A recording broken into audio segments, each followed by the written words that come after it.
Hello everyone, I'm Rhian. I'm the MD of Battenhall UK and EMEA, and I want to give a really warm welcome to our panellists who join me on stage today.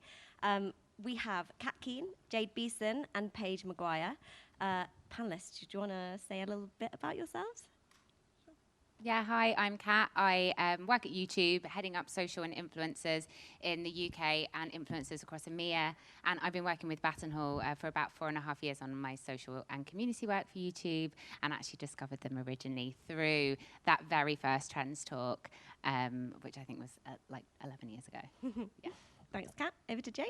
Hi everyone, my name is Jade Beason. I'm a content creator and I also own a community platform for fellow content creators too. So all of my content basically is designed to help creators bridge the gap between producing the content that they love and actually earning an income from it. And I'm Paige. I'm an account manager here at Battenhall. I work across a lot of the influencer accounts that we have. And I've worked on clients from Nestle Lindals to GoPro to Liberty London to Aviva's brand campaign. Got the clicker now, we're all good. Thanks, guys. So we're here today because Battenhall has launched a report into creator culture and what the year ahead looks like for all things creators. At Battenhall, doing creator activations is one of our fastest growing services, so I'm really keen to hear from our panel today on what they think the future kind of holds for that area. I guess in terms of YouTube, they're kind of the OGs when it comes to creating a social media platform for creators. You know, you guys get it right when it comes to the Gen Z, when you support the right influential communities, and you're really good at spotting the next big thing. So yeah, maybe to kick us off, it would be good to hear from you, Kat, on what you think the future holds for creator culture. Yeah, of course. And yeah, obviously working for YouTube, but we really do utilize every single platform that we've talked about here today. So we've got like a really nice broad understanding and obviously lots of lovely data that we can dig into from a YouTube perspective. But I think there's a lot of stuff that I agree with that's already been shared today. So AI, obviously a really big one for creators. And I think what's going to be really great over the next year is actually the functionalities that are, as you said, built into the platforms are going to allow creators to really understand like what is the right content to put out. It's all going to be available in platform. There's no digging around. There's no posting content and waiting 30 to 60 days to look at your analytics and see what's hit and what hasn't. Creators are going to have a real understanding of what their audience is interested in, what trends their audience are watching elsewhere that they haven't considered on their platforms, and they're going to be able to get that kind of real-time feedback in terms of recommendations. So what I'd hope we'd see over the next year is a lot more kind of hyper-focused content, a lot more relevant content from the creators that you're already following because they have an understanding of what you as their audience want. And then I think outside of YouTube, I really honestly cannot stress enough how much LinkedIn is very much a place that people are. And I agree, I definitely used to discount it, but we do see a lot of people on there now every day. And you're seeing that actually there's more personal content coming through on there. And yeah, I think that's definitely an area which a lot of people are playing in. And then I think, yeah, the final thing is probably niche content. I say niche because you might think you're the only person interested in plant propagation, but when you start your YouTube channel and you realize actually there's 60,000 other people very quickly that find you because they are so passionate about it, and you've kind of built this online community. So yeah, I think like niche topics not everybody wants to know about, like come with me on my day, and yeah, kind of really diversifying your platforms and using AI. So it should hopefully give us a lot more quality content in 2024. Amazing. Thanks, Kat. What do you think, Jade? So, I mean, I know we talk about AI all the time, but I feel like it's unavoidable because it is making such an impact on the creator space. And I spend all of my time speaking with content creators. So I literally speak with hundreds on a daily basis. And something that I think we're going to see a lot of next year is more inclusivity amongst the creator economy. And by what I mean by that is that more creators are realizing that they now have the tools that they need to create the content that they want to create. And that is thanks a lot to different AI tools that are coming to the market, which is making content creation easier for everyone. So therefore, there are more creators really giving it a go and actually trying to make a bit of a name for themselves. People also now realize that it doesn't mean that you have to give up your job and do it full time. You can also just do content creation as a hobby. You don't don't even really need to earn an income from it if you don't want to. And with that, we've seen a rise of something called comfort creators, and I just love that name. Doesn't it sound lovely? It sounds like a hug.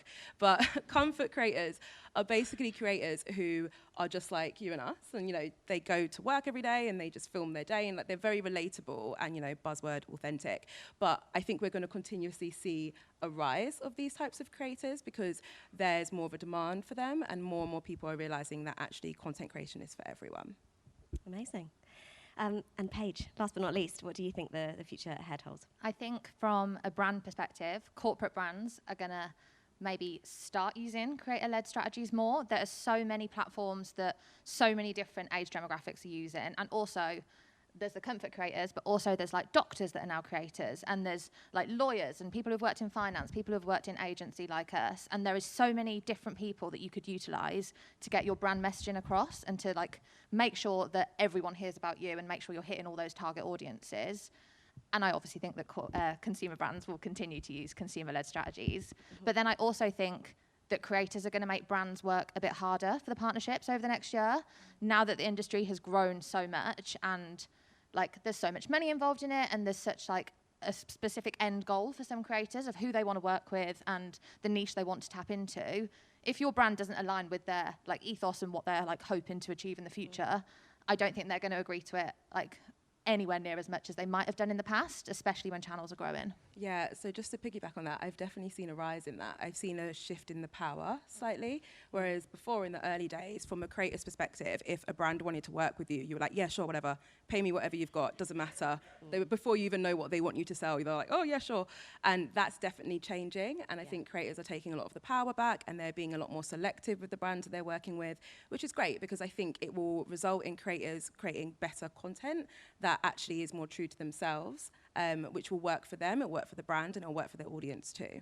I love it when a creator says no to a campaign. And what I will say is, as a brand, don't be upset if a creator says no. I've had some really interesting discussions off the back of, you know, YouTube creators saying no to a YouTube paid campaign. But there's always a reason, and I always follow up and I understand, okay, they're working on this other thing, it's a little bit of a conflict and they have all of this stuff going on, or they're actually just using all of their time to kind of work on a different project. And so yeah, I love it, and I always will reach out to creators if they decline a project. So just on that then about, I guess, saying no, maybe Jade, could you tell us about an example of when a brand has come to you and you've not been keen, or and the reasons why, and I guess like how you go about that? Yeah, so there's usually two main reasons why I would say no. The first reason is because the product or service that they would like me to promote, I either don't use right now or I can never foresee myself using.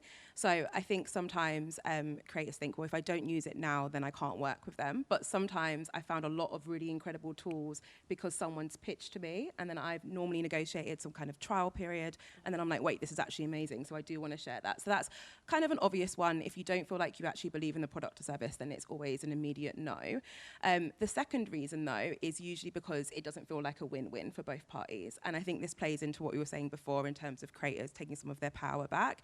I had a brand very recent, literally yesterday morning, they emailed me, and they email me like maybe every quarter, very aligned with the type of content I create. And I know they work with other creators within my niche, and I would love to ask them what's going on there, because every time I speak with them, it doesn't work in terms of the fee and what they're offering. Doesn't compare to what other brands are paying, doesn't compare to my CPM, like nothing like that.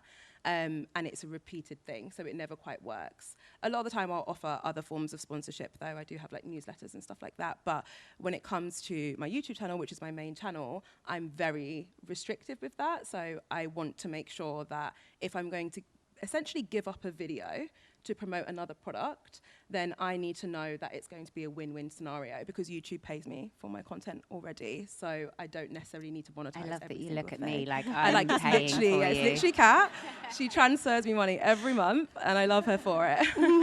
That's a really good point, though, Kat, because how do you think YouTube has created an environment that creators want to be on?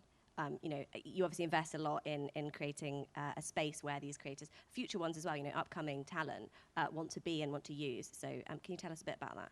Yeah, for sure. And it's really interesting timing, actually, because we're working with a lot of creators to really understand like the value and the value proposition of being on YouTube, and have a separate work stream going on where we are working with creators just to tell their authentic story.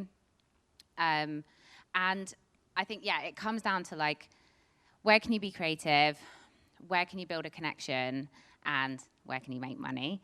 And the third thing is really, really important, because then as creators, what you're able to do is move away from saying yes to every brand deal, because you know that you're going to make, you know, an average of X amount per video. So it really puts you in a great space where you can create really authentic content. And I think if we just rewind, you know, 5 years, really, you were seeing a lot of creators that you follow, maybe doing a few questionable hashtag ads or partnerships, but you know, we supported it because that's essentially how they sustained their lifestyle. And I actually do feel like now you're seeing really much more authentic partnerships from creators, because they're able to have monetization from YouTube, newsletters like Substack. Like, these are really great platforms that are making creators money. And so the way that platforms are able to monetize allows creators to be more authentic in their content, and I think that gives everybody a better experience on social media generally.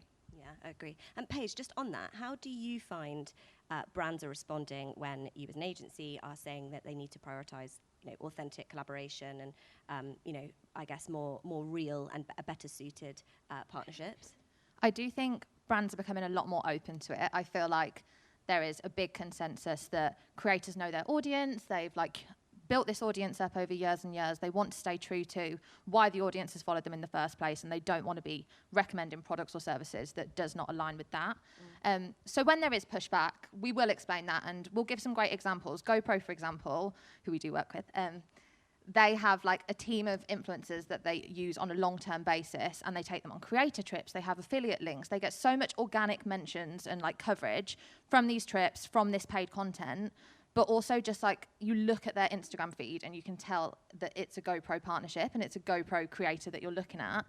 And I feel like by using examples like that, it does show that it's not about just like signing up this creator because you think they're really cool. You need to have people who sort of like live and breathe the brand message and align with it anyway, so that they're going to get the best engagement like that. If you've got a mountain biker that would capture loads of content on like an action camera anyway, and they start using GoPro, of course they're going to engage with that content. It's going to look great and it's going to appeal to that market. Yeah, just to add to that as well, some of the most successful campaigns that I've seen from both the creator side and brand side, I've worked brand side before as well, are basically when a brand has looked at creators' feed and they can envision their product already. And I teach creators how to produce content. I call it like marketable content that is friendly for brands. And then from a brand's perspective, it's about seeing that already. I think one of the biggest mistakes, and I've had this with a brand before, where we've worked together and they've given me a brief, and then I've produced a piece of content that's very aligned with the content that I normally create. And then they've come back and said, actually, why don't you do this? And I'm like, well, I've never done that before. It's completely different to my normal content, which means my audience might not respond to it as well. I have no case studies for it. So that felt like an odd kind of partnership, and it was difficult to get to the end result, when really what would have happened is if they wanted that style, I probably wasn't the creator for them. So it's just about seeing that and being okay with seeing an amazing creator maybe who you think, oh, that would be amazing, but I just don't see our content working, and therefore walking away from it. I think also like play the long game, and I know everyone wants immediate results, but pre-working on YouTube, I was on the Google Pixel team, and so I have a big passion for a lot of the Pixel work, and obviously I'm sure most of you will have seen there's been a ton of TV ads this year, I think most recently with AJ talking about why she loved Pixel. But the interesting thing is, I gifted AJ that Pixel in 2016, and we had no money. We didn't have any budgets for many years, actually. And the whole thing was around kind of gifting phones, telling them why it's so amazing, showing them why it's so amazing, and building relationships with those influencers and creators. And yes, the team does have budget now where it's doing so well, but it obviously wasn't like that the first few years.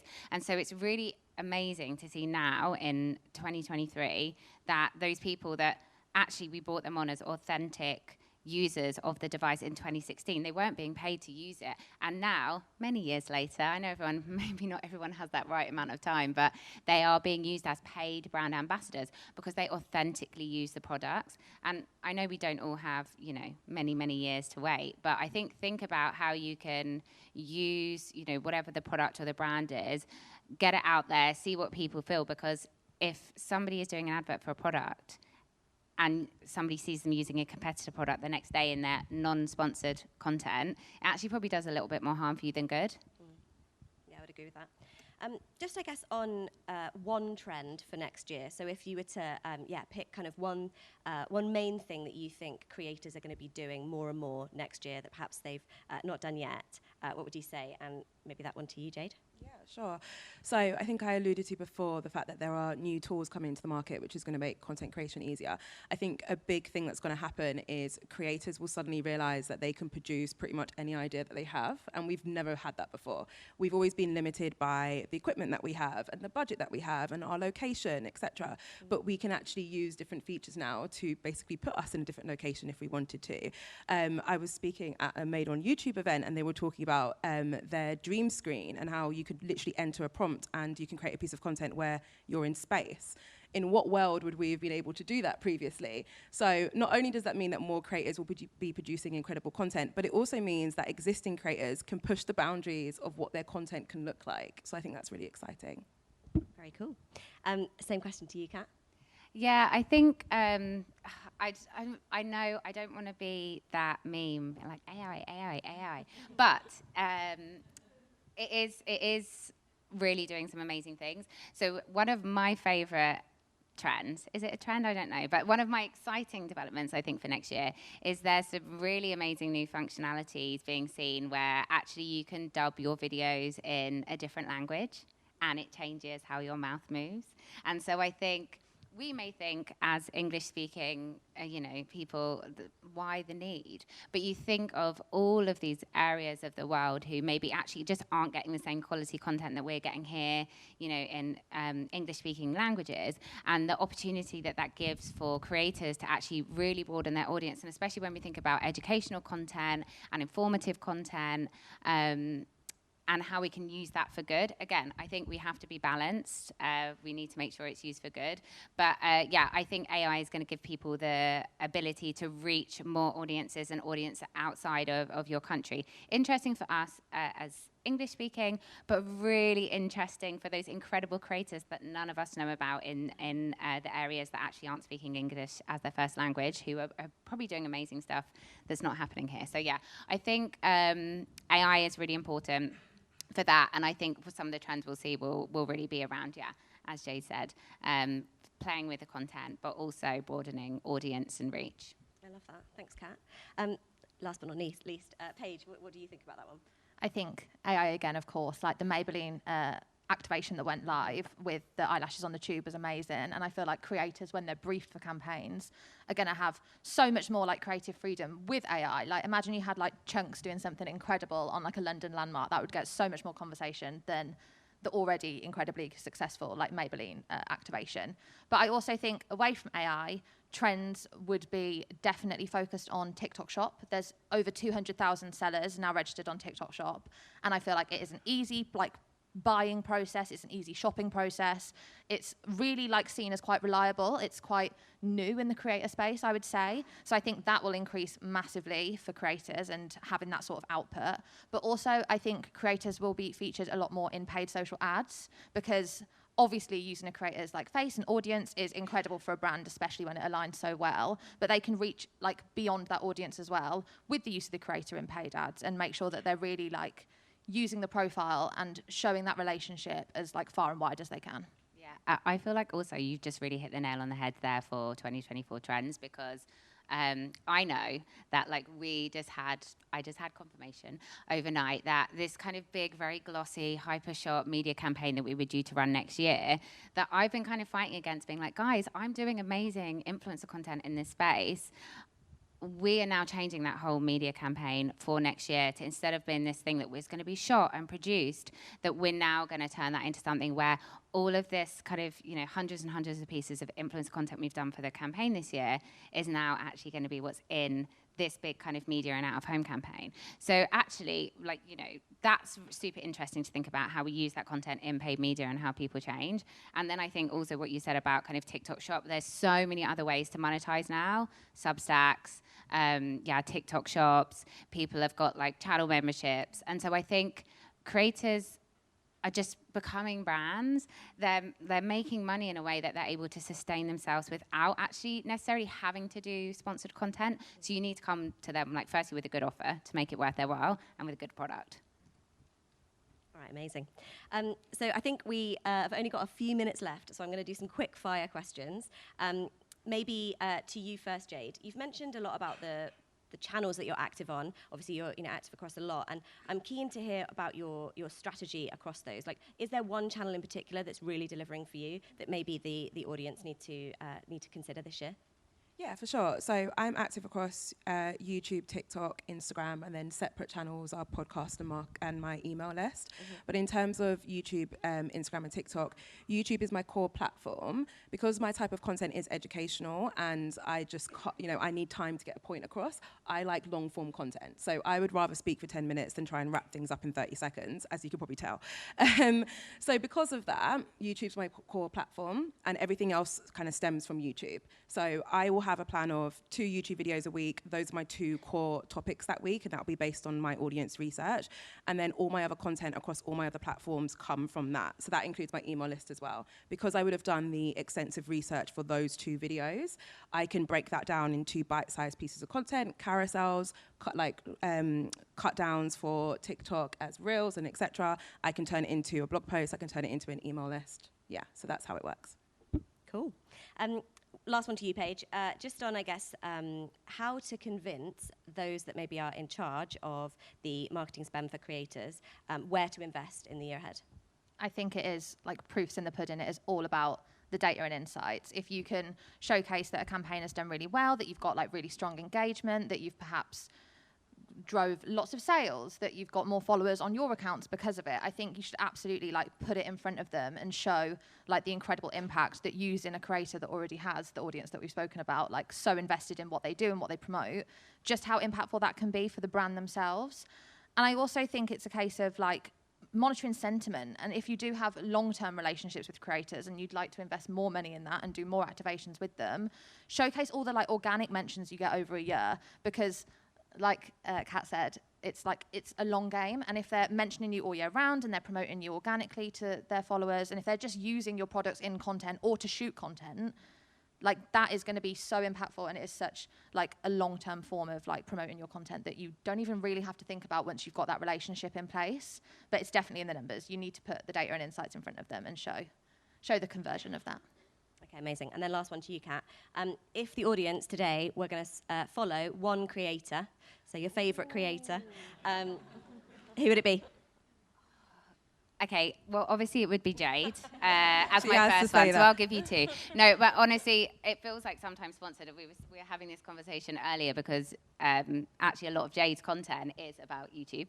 And so we do work with Jade on sponsored content. And actually, she just does her normal content. It works so well. So yeah, Jade is super interesting for me, and I love her content. Just to give you another one of someone who's not on the stage, we've been doing a really interesting campaign for another project recently. Again, we were talking about why creators like love that they've made it on YouTube, and there's a really amazing girl, and I talked about plant propagation earlier because I think she has really like touched my soul. And there's a channel called Good Growing, and the creator is amazing, and I think she's got about 45,000 subscribers, and she does it full time, and she's able to monetize full time off creating these videos about plants. And I don't know, it's just a bit like ASMR, and she's kind of chatting to you about her day while she's also potting her plants and teaching you. I still can't keep a plant alive, but I feel like I'm doing more just by watching. So yeah, Good Growing is something, is one of the channels that I really love. But there's so many amazing creators out there that you just don't know about, and they're 20, 30,000 subscribers. And sometimes I spend so much time on YouTube, and then you find this creator like Good Growing. Just really discovered her through one of my agencies recently. And I was like, how do I not know about this creator? And there is a creator for everything and every niche. And it's so exciting for me when you just find these little nuggets and gems, and to hear how, they're using YouTube to be able to do that full time, just like play with plants all day long. It's really fab and really relaxing to watch. Great suggestion. And we'll all be gardeners soon, and maybe we can get her on the panel next year. I could ask you loads more questions, but I know we're nearly at time. So I just wanted to open it up to the audience in case anyone here has any questions for our panelists. We have a couple of roaming mics, hopefully. Does anybody have a question to Kat, Jade, or Paige? Here we go. Loads of questions. Great. There's a lady. Yeah, Jimmy, just in the middle with the... too far. Just there.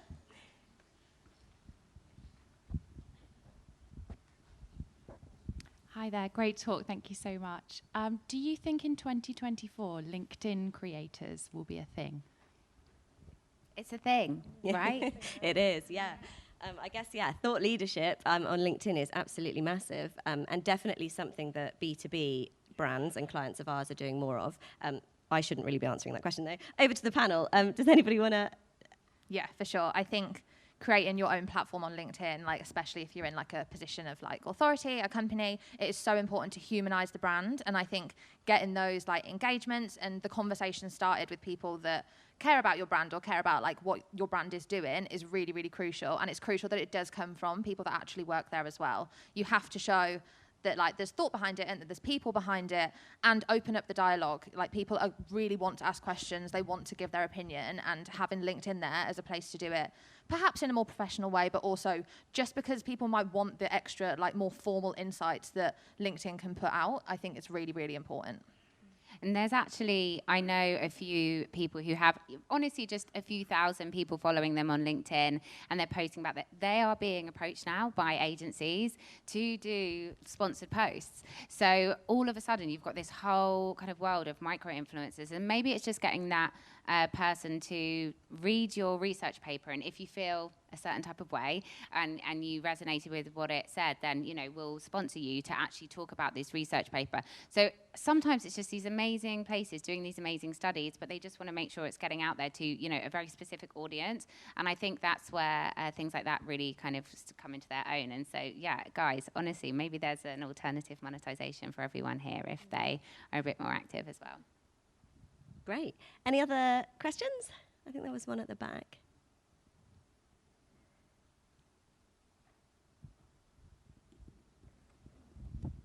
Hello. This brings it a bit back to Drew's session at the start, which is about online safety. So I'm a dad. I've got a 10-year-old. I've got 3 boys. One's 10. I've got twins who are 8. And I asked them what they want to do when they're older. They all want tech companies, but they all also want a YouTube channel. They haven't yet, and they're not on social media. But I just wondered, as someone from YouTube and someone who's a creator, I just wondered how you felt about the fact that young kids now one of their main priorities now is to have a YouTube channel, and how maybe YouTube helps to keep kids safe as well. Yeah, I mean, I've had quite a few conversations with like really young people who have DM'd me, and they're like 12 or 13, and they're like, hey, can you help me become an influencer or creator? And then I have to do that thing where I'm like, let's just focus on school, and then like maybe after that, and I'm like, oh my God, who am I? So there definitely is a rise in it, but I don't see it as a bad thing. I think the brand safety part is a part that I won't necessarily be able to answer, but in terms of that being an aspiration, as we are seeing so many more creators actually create brands and businesses off the back of that. Like I started off just sharing YouTube videos, and within 6 months I had built a business and quit my full-time job, and now I see myself as a brand owner as well as a creator, and I also feel like I've been given this ability to actually provide value to thousands of people literally from my home. So I see it as an incredible career, and there's negative sides to it, but there is negative sides to everything. I worked in corporate world for 8 years, and there were definitely negative sides there as well. So from that perspective, I think it's quite exciting.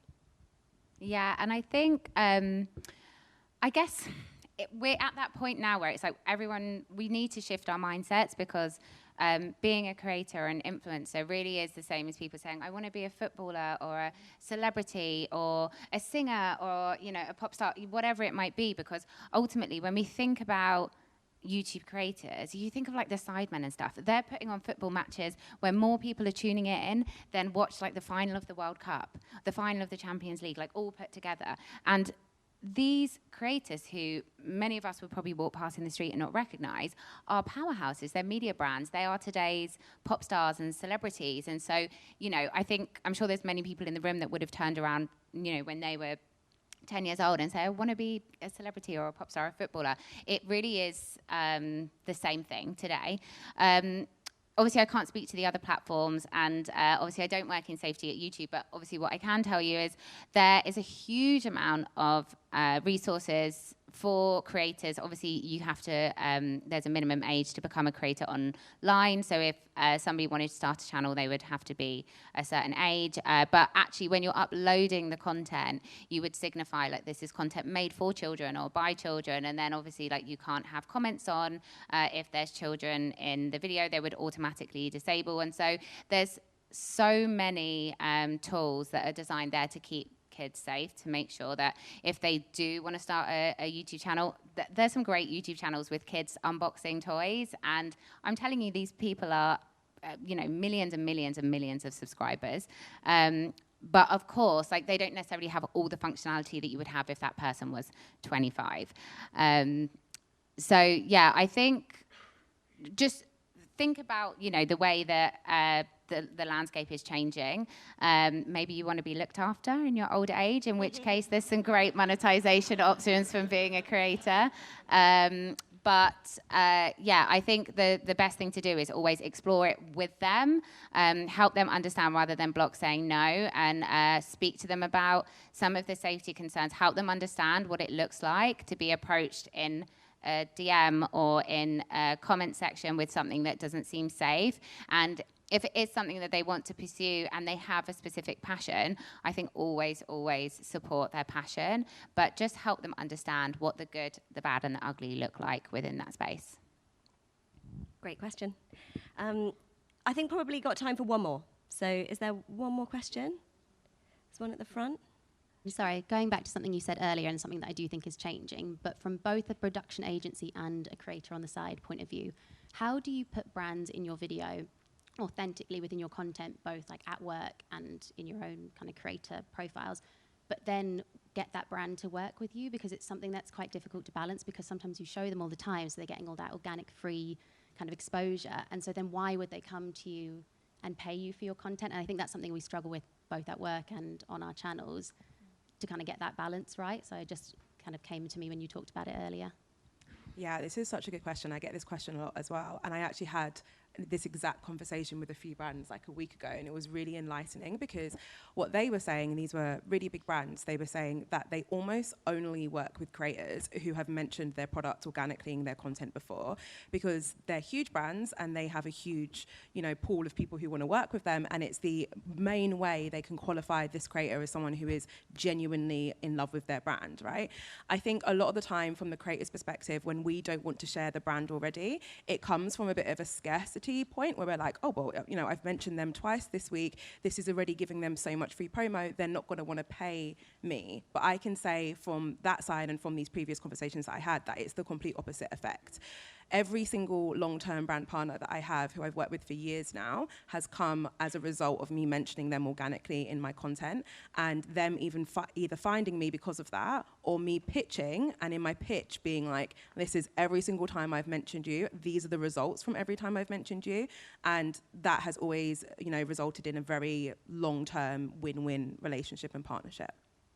And from an agency point of view there, we are always watching. We have so many tools. We have proprietary tools at Battenhall that the innovation team has set up, where we can monitor content and comments and make sure that we really find the moment to jump in there. And if someone is talking about a brand that we're working for, we want to be like talking to them and like sorting out a deal with them and getting them to produce more content. We sent Ashley Roberts from the Pussycat Dolls some Nestle Lindals protein yogurt because she loves it and she puts it all over her socials. And there's always going to be somebody monitoring the content and seeing who's mentioning what brands. And like Jade said, the more authentic it is, the better. So I think if the budget's there, brands are always going to be keen to make that collaboration happen if there's already been promotion, like naturally.